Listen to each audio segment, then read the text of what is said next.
All right, let's see.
What's that word after probability?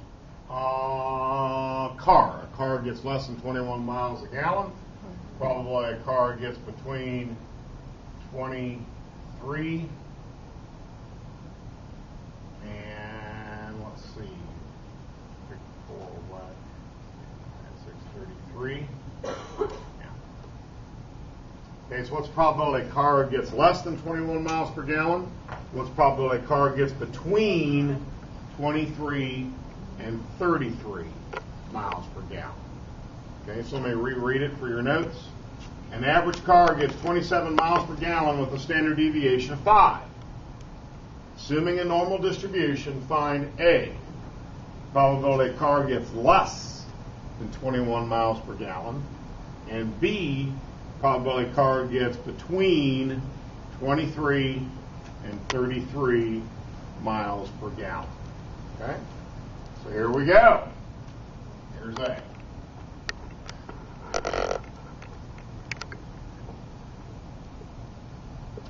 So the average is right smack dab in the middle, 23. So what's our point of concern? We're interested in cars that get less than 21. 27. Oh, it's 27. Okay? So we're interested in the probability the car gets less than 21. All right? So now we want to dash this in. Now we want to convert to z-scores, right? We have to convert to z-scores. We have a z-score of 0. We have a z-score of positive 10, a z-score of minus 10. So now we have to find the z-score for a car with 21 miles a gallon. So that would be equal to 21 minus 27 divided by 5. That equals minus 6/5. That equals minus 1.2. Is that right?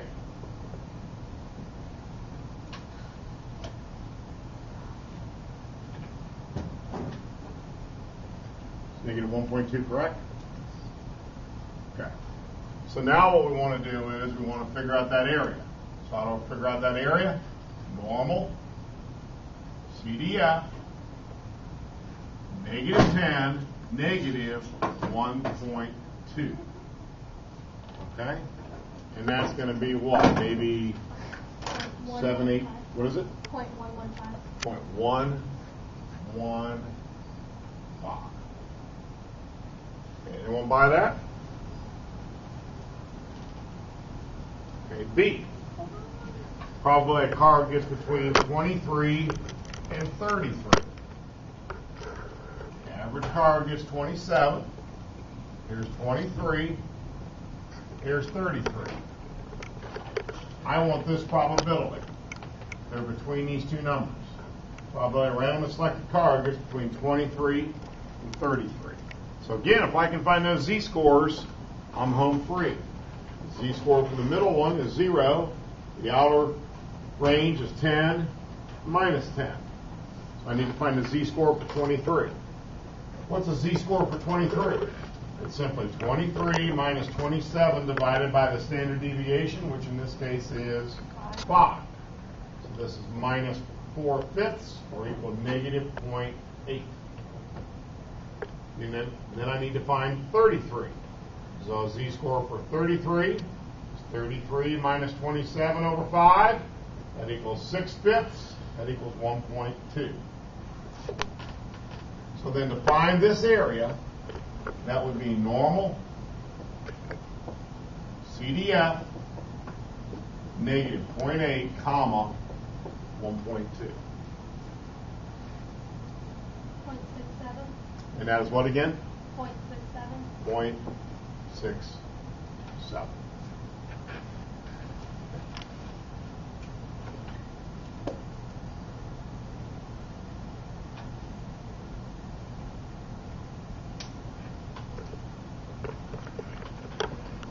Okay. Last part of this problem. It's the same problem. I'm going to add something to it.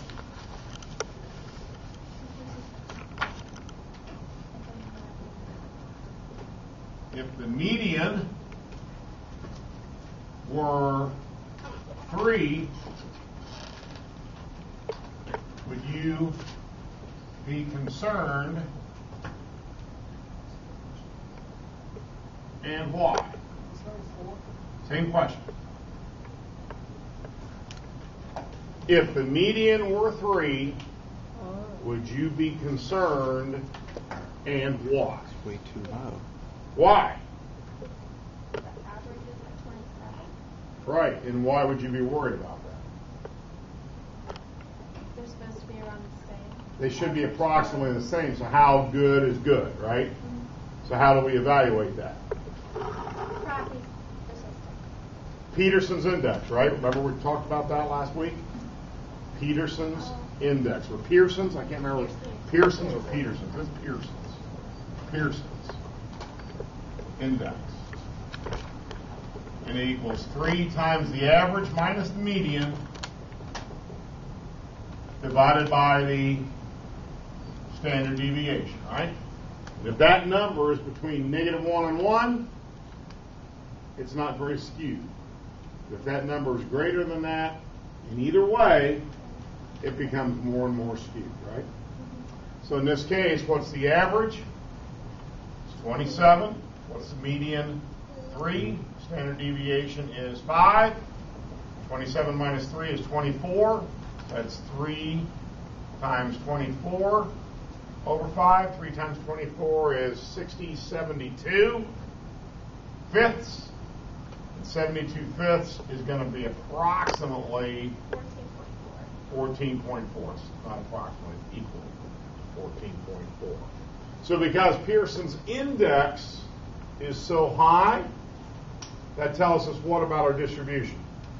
Skewed. It's very, very skewed, which means normality breaks down, which means our technique here is questionable because we assume what?